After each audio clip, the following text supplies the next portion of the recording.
Good morning, my friends, and welcome to another episode of SAV exposing local Antifa and agitator groups. I think I'm going to start doing this because I've realized that local Austin groups, BLM groups, Antifa groups, have made a habit of blocking me. And I realized that today when I went to my local Antifa page, Peace in Austin. You guys remember them from our last video. I found out that I have been blocked by them.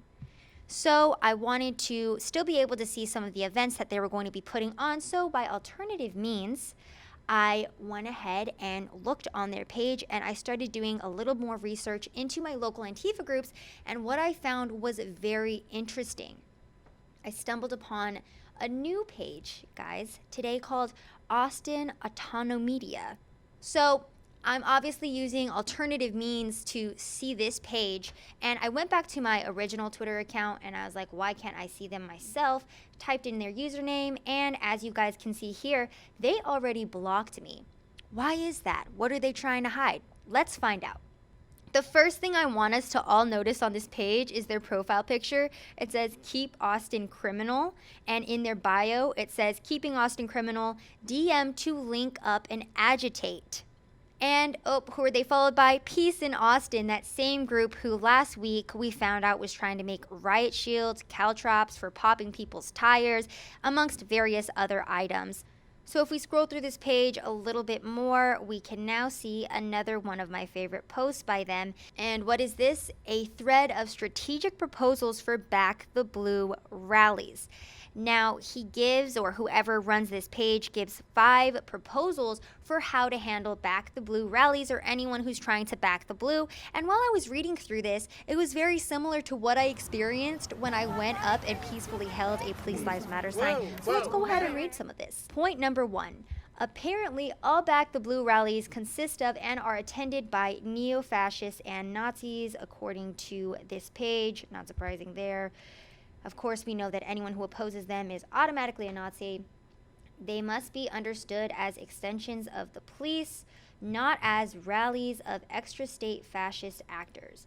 And they must be fought as such, with anti-cop antagonism at the center. Let's go ahead and get into point number 2. Anti-fascism fights non-state fascist groups via direct confrontation, impeding rallies and scaring off organizers. Now, this was a tactic they tried to use with me several times, which is why I think it's so important to hold your ground, because this is what they're trying to do, guys. They're trying to silence people who will support the police. They're trying to silence their opposition through extremely fascist tactics.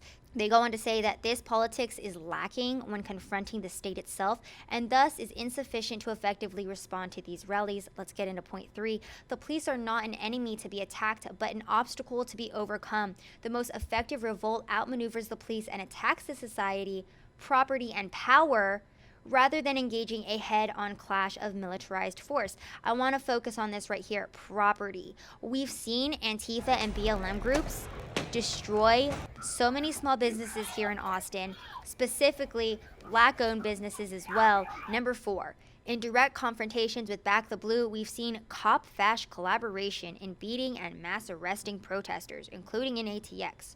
The cost of head-on confrontation may not be worth the minimal advances of victory demoralizing the fascists.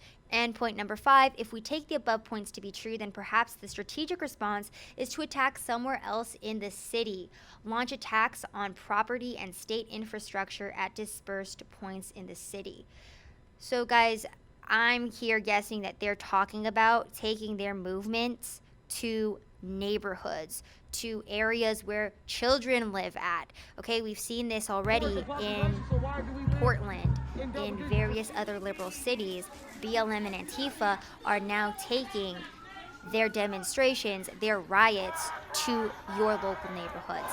And before we jump off of this page, they do have a link to their website as well, Autonomedia, Keep Austin Criminal. They have this link right here, Know Your Enemy, to who they deem Central Texas fascists, and they have a whole entire list here of people they have decided are fascists with names, their full house address, their phone number, their email, and at the top of this long list as well, they say here that the information below is only as accurate as the last update. Basically, we encourage you to do your own diligence before using any of this information.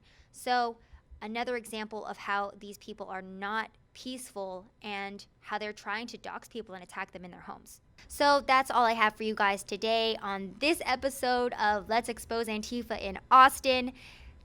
Austin Autonomedia at Bevo1312. We see you trying to keep Austin criminal.